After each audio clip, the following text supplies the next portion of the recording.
প্রবাসীদেরকে উদ্দেশ্য করে প্রবাসীদের পরিবারকে নিয়ে আমাদের টার্গেট।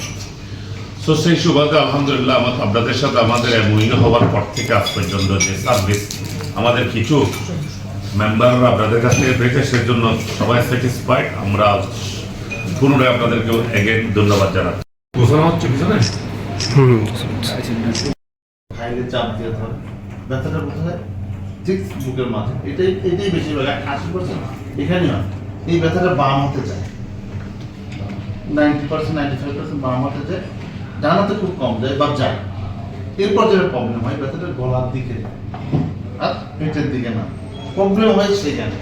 সবাই ধরে রাখে কোথায় নেই, গলা একটু গলা ব্যথা, গ্যাসের মনে সমস্যা। পেটের দিকে তো গ্যাসই বলে 100%। অনেক যেগুলো আপনারাই বলছেন গ্যাস কম করে মারা যায়। আসলে না, তার ব্যথা ছিল সিভিয়ার, এখানে ব্যথা বলতে পেটের উপরে, কিন্তু অ্যাকচুয়ালি হার্ট অ্যাটাক ছিল, বুঝতে পারেনি।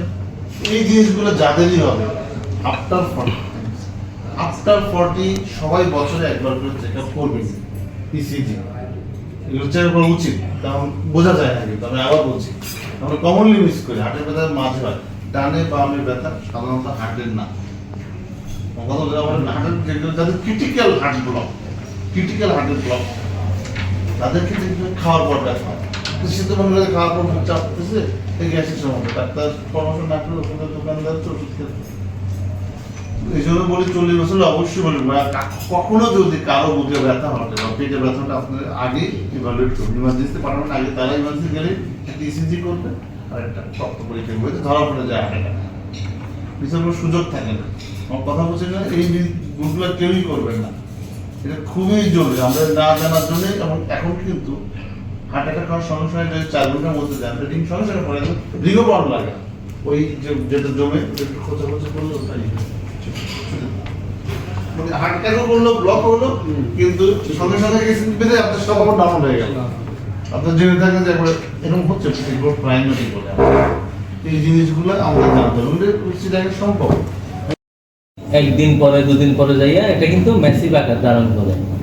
তো যখনই একটা লোক ইনব্যালেন্স কথাবার্তা বা বিভিন্ন সিমটম আমরা যখন ফলো করবো, সে সোজা হাঁটতে পারতেছে না বা একটু এলোমেলো কথাবার্তা বলতেছে বা অনেকগুলো সিমটম কাজ করে, ওই পেশেন্টগুলোকে আমরা নর্মালি করি কি অ্যাজ আর্লিয়েস্ট রাতের বেলা ঘটনা হয়, রাতেই আমরা দ্রুত কোথায় যাই, চিটং মেডিকেলে চলে যাই।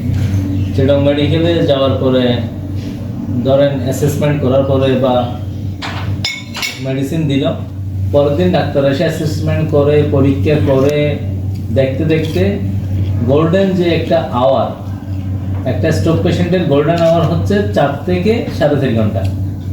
দৈনিক আজকের বাংলা .net